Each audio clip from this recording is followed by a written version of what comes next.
So hi friends, welcome to our channel. Friends, మనకి ఎటువంటి రాత పరీక్ష అనేది లేకుండా ఇన్కమ్ ట్యాక్స్ డిపార్ట్మెంట్లో ఖాళీగా ఉన్నటువంటి పర్మనెంట్ ప్రభుత్వ ఉద్యోగులకి సంబంధించి ఒక లేటెస్ట్ నోటిఫికేషన్ అనేది అఫీషియల్గా అయితే రిలీజ్ చేయడం జరిగింది. ఈ యొక్క నోటిఫికేషన్కి 10th ఇంటర్ డిగ్రీ పాస్ అయినటువంటి క్యాండిడేట్స్ అందరూ కూడా ఈ యొక్క జాబ్స్కి అప్లై అయితే చేసుకోవచ్చు. ఎటువంటి ఎక్స్పీరియన్స్ కానీ ఎటువంటి అప్లికేషన్ ఫీజు అనేటువంటి కూడా లేదు గైస్. ఈ విధంగా ఇక నోటిఫికేషన్కి సంబంధించి కంప్లీట్ డీటెయిల్స్తో పాటు అప్లికేషన్ ప్రాసెస్ కూడా చెప్తాను కాబట్టి స్కిప్ చేయకుండా ఎండ్ వరకు చూసి అప్లికేషన్స్ అయితే సబ్మిట్ అయితే చేసుకోండి. ఫస్ట్ టైం మన ఛానల్ని విజిట్ చేస్తున్నా కనుక సబ్స్క్రైబ్ అయితే చేసుకోండి. అదేవిధంగా పక్కనే వచ్చే బెల్ ఐకాన్ కూడా యాక్టివేట్ చేసి పెట్టుకోండి ఫ్రెండ్స్. మీరు ఇచ్చేటువంటి లైక్స్ అలా ఎంకరేజింగ్ అండ్ మోటివేషన్గా ఉంటాయి కాబట్టి సో ప్రతి ఒక్కరు కూడా వీడియోని లైక్ చేసి మీ ఫ్రెండ్స్ అండ్ ఫ్యామిలీ మెంబర్స్కి అయితే షేర్ చేయండి friends. Okay, let's start the video. Friends, ఇక పోస్టులకి సంబంధించి ఇంపార్టెంట్ డేట్స్ విషయానికి వచ్చినట్లయితే కనుక సో మనకి June 19th నుంచి కూడా అప్లికేషన్ ప్రాసెస్ అనేది స్టార్ట్ కావడం జరిగింది. ఇక లాస్ట్ ఇయర్ విషయానికి వచ్చినట్లయితే కనుక August 9th వరకు కూడా ఈ యొక్క రిక్రూట్మెంట్కి అప్లికేషన్స్ అనేవి సబ్మిట్ అయితే చేసుకోవాల్సి అయితే ఉంటుంది. సో ఈ యొక్క నోటిఫికేషన్ ద్వారా మనకి టోటల్గా 3 డిఫరెంట్ టైప్స్ ఆఫ్ పోస్టులను అయితే రిక్రూట్మెంట్ అయితే చేయడం జరుగుతుంది. సో ఈ యొక్క వేకెన్సీస్కి ఆల్ ఇండియన్ సిటిజన్స్ అందరికీ కూడా అప్లై చేసుకోవడానికి ఛాన్స్ అనేది కల్పిస్తూ ఉన్నారు. సో మరి ఏ స్టేట్కి చెందినా సరే ఈ యొక్క జాబ్స్కి అప్లై అయితే చేసుకోవచ్చు. సో వేకెన్సీ డీటెయిల్స్ కనుక చూసుకున్నట్లయితే కనుక ట్యాక్స్ అసిస్టెంట్ ఉద్యోగులు వచ్చేసరికి టోటల్గా మనకి 8 వేకెన్సీస్. నెక్స్ట్ మనకి స్టెనోగ్రాఫర్ గ్రేడ్ 2 ఉద్యోగులు వచ్చేసరికి ఒక పోస్ట్ అనేది కేటాయించడం జరిగింది. సో ఈ యొక్క పోస్టులకి సెలెక్ట్ అయినటువంటి క్యాండిడేట్స్కి పిఎస్కేల్ అనేది ఏ విధంగా ఉంటుందని చూసుకున్నట్లయితే కనుక సెంట్రల్ గవర్నమెంట్ లెవెల్ 4th ప్రకారం సో మనకి బేసిక్ పేనే 25,500 అనేది రావడం జరుగుతుంది. దీంతో పాటుగా అడిషనల్గా చాలా రకాల కేంద్ర ప్రభుత్వానికి సంబంధించి అలవెన్సెస్ అనేవి కూడా మనకి పే చేయడం జరుగుతుంది. ఈ విధంగా అన్ని రకాల సెంట్రల్ గవర్నమెంట్కి సంబంధించి అలవెన్సెస్ అన్ని కలుపుకుంటే మనకి అప్రాక్సిమేట్లీ వచ్చేసరికి 45,000కి పైగానే మనకి శాలరీ అనేది రావడం అనేది జరుగుతుంది. సో పోస్టుల వరకు ఎడ్యుకేషన్ క్వాలిఫికేషన్ కనుక చూస్తున్నట్లయితే కనుక ట్యాక్స్ అసిస్టెంట్ ఉద్యోగాలకు వచ్చేసరికి సో మరి ఏదైనా ఒక విభాగంలో బ్యాచిలర్స్ డిగ్రీ అనేది కంప్లీట్ చేస్తే సరిపోతుంది. ఈ యొక్క జాబ్స్కి అప్లై అయితే చేసుకోవచ్చు. ఈవెన్ మీరు బీటెక్ చేసిన, బీఫార్మసీ చేసిన, బీఎస్సీ కంప్లీట్ చేసినటువంటి క్యాండిడేట్స్ కూడా ఈ యొక్క జాబ్స్కి అప్లై అయితే చేసుకోవచ్చు. దీంతో పాటుగా మనకి 8,000కి డిప్రెషన్ పర్ అవర్కి సంబంధించి టైపింగ్కి సంబంధించిన స్కిల్స్ అయినా కూడా మీకు ఉండాల్సి అయితే ఉంటుంది. నెక్స్ట్ స్టెనోగ్రాఫర్ పోస్ట్కి సంబంధించిన డీటెయిల్స్ కనుక చూసుకున్నట్లయితే కనుక ఈ యొక్క పోస్ట్కి ఎవరైతే ఇంటర్మీడియట్ అయినటువంటి దాన్ని ఎనీ స్ట్రీమ్లో పాస్ అయినటువంటి క్యాండిడేట్స్ అందరూ కూడా ఈ యొక్క జాబ్స్కి అప్లై అయితే చేసుకోవచ్చు. ఎటువంటి ఎక్స్పీరియన్స్ అంటూ కూడా ఏమి కూడా ఉండాల్సినటువంటి అవసరం అయితే లేదు గైస్. దీంతో పాటుగా ఈ యొక్క పోస్ట్కి మనకి స్కిల్ టెస్ట్ అనేది కూడా కండక్ట్ అయితే చేయడం జరుగుతుంది.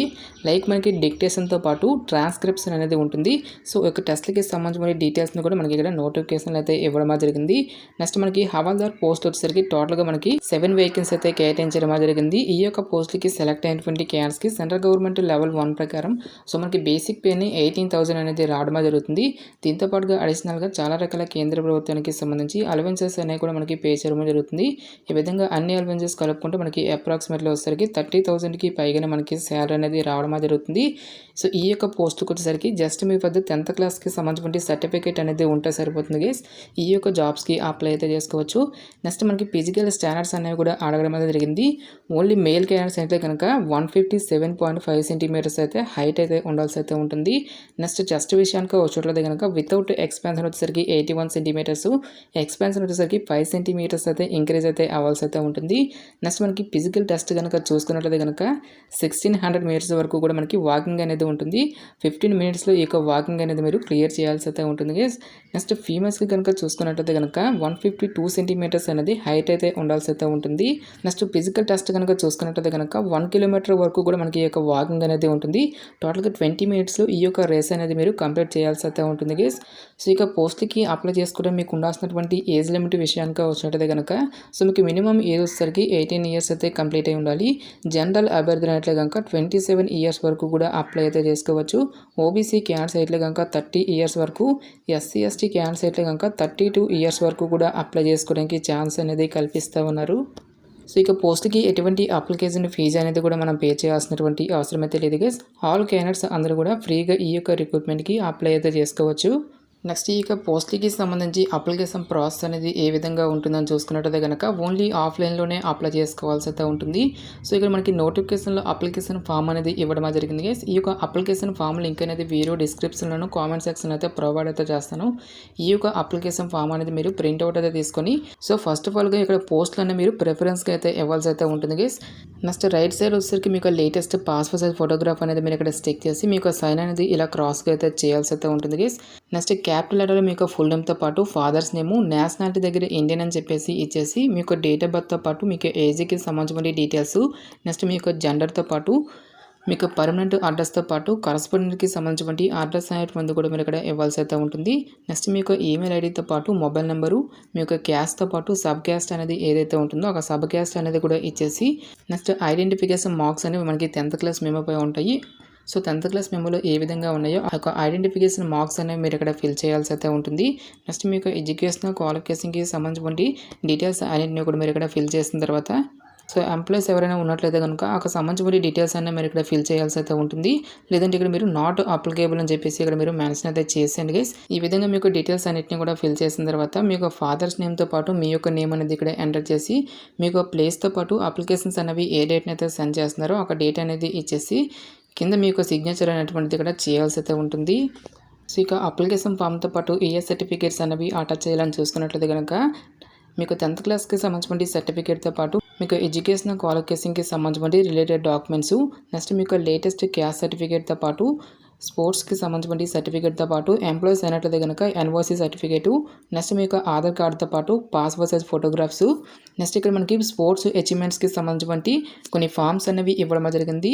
సో మీకు కాంపిటీషన్కి తగ్గట్టుగా ఈ యొక్క ఫామ్స్ అనేవి ఫిల్ చేసి సో ఈ యొక్క ఫామ్స్ అనేవి కూడా మీరు అప్లికేషన్ ఫామ్తో పాటు కూడా సెండ్ చేసుకోవాల్సి అయితే ఉంటుంది గైస్. ఈ యొక్క అప్లికేషన్స్ అన్నిటిని కూడా ఒక ఎన్వలప్ కవర్లో పెట్టేసి ఈ యొక్క ఎన్వలప్ కవర్పై టాప్లో వచ్చేసరికి application for the post of tax assistant or stenographer హవాల్దార్ అండర్ స్పోర్ట్స్ కోటా రిక్రూట్మెంట్ అని చెప్పేసి మీరు ఇక్కడ టాప్లో అయితే మెన్షన్ చేయాల్సి అయితే ఉంటుంది గైస్. లెఫ్ట్ సైడ్లో మీకు ఫ్రమ్ అడ్రస్ అనేది ఇచ్చేసి రైట్ సైడ్లో మనకి నోటిఫికేషన్లో ఏ అడ్రస్ అనేది ఇచ్చారో ఆ యొక్క అడ్రస్ అనేది మీరు ఇక్కడ ఇవ్వాల్సి అయితే ఉంటుంది. అప్లికేషన్స్ అనేవి ఏ అడ్రస్కి సెండ్ చేసుకోవాలని చూసుకున్నట్లయితే కనుక the sports officer, office of the commissionerate of central tax, Bengaluru north commissionerate, number 59 ground floor, HMT Bhavan, Ganganagar, Bengaluru 560032 అనేటువంటి ఈ యొక్క అడ్రస్కి మీరు స్పీడ్ పోస్ట్ ద్వారా కానీ లేదంటే రిజిస్టర్ పోస్ట్ ద్వారా కానీ ఆగస్టు 9th లోపు ఈ యొక్క అప్లికేషన్స్ అనేవి ఆఫ్లైన్లో సెండ్ చేసుకోవాల్సి అయితే ఉంటుంది. గైస్ ఇక్కడ మనకి నోటిఫికేషన్లో మెన్షన్ చేసేటువంటి క్వాలిఫికేషన్తో పాటు టోటల్గా ఇక్కడ మనకి 65 different types of sports achievements అనేవి ఇక్కడ మనకి నోటిఫికేషన్లో ఇవ్వడం జరిగింది. ఇక్కడ ఇచ్చేటువంటి యొక్క 65 డిఫరెంట్ టైప్స్ ఆఫ్ స్పోర్ట్స్లో ఎవరికైతే స్పోర్ట్స్కి సంబంధించిన సర్టిఫికేట్ అనేది ఉంటుందో ఆ యొక్క క్యాండిడేట్స్ మాత్రమే ఈ యొక్క జాబ్స్కి అప్లై చేసుకోవాల్సి అయితే ఉంటుంది.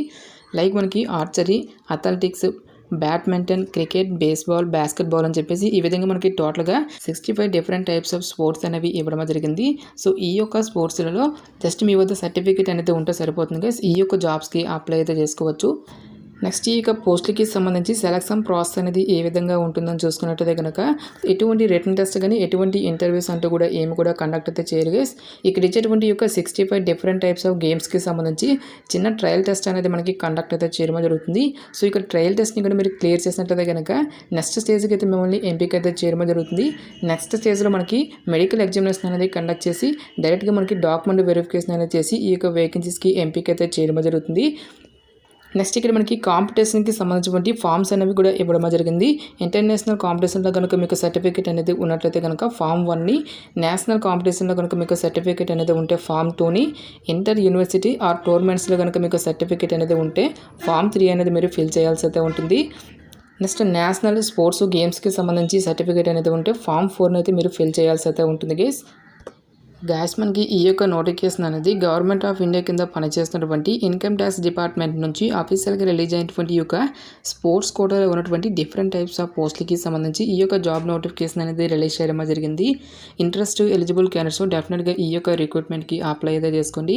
ఈ యొక్క పోస్టులకి సెలెక్ట్ అయినటువంటి క్యాండిడేట్స్కి ఇనీషియల్గా పోస్టింగ్ అనేది మనకి బెంగళూరులో వచ్చినప్పటికీ కూడా ప్రొవిజన్ పీరియడ్ అనేది కంప్లీట్ అయిన తర్వాత ఫర్దర్గా మనకు సొంత రాష్ట్రాలకు కూడా ట్రాన్స్ఫర్ కూడా చేసుకోవచ్చు అని చెప్పేసి ఇక్కడ మనకి రిక్రూట్మెంట్ నోటిఫికేషన్లో క్లియర్ క్లియర్గా మెన్షన్ చేయడం జరిగింది కాబట్టి డెఫినెట్గా ఈ యొక్క ఆపర్చునిటీని అయితే యూటిలైజ్ అయితే చేసుకోండి.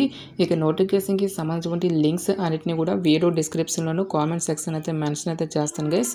ఇంకా ఇక నోటిఫికేషన్కి సంబంధించి మీకు ఎటువంటి డౌట్స్ వచ్చినా సరే నాకు కామెంట్ సెక్షన్లో కామెంట్ అయితే చేయండి. ఇటువంటి మరిన్ని జాబ్ అప్డేట్స్ కోసం మన ఛానల్ని సబ్స్క్రైబ్ చేసుకుని బెల్ ఐకాన్ కూడా యాక్టివేట్ చేసి పెట్టుకోండి ఫ్రెండ్స్. సో ఇది ఫ్రెండ్స్ ఇవాళ వీడియో. రేపు మరొక మంచి జాబ్ అప్డేట్తో మళ్ళీ మేము ముందుకు రావడం జరుగుతుంది. Thanks for watching. Have a nice day.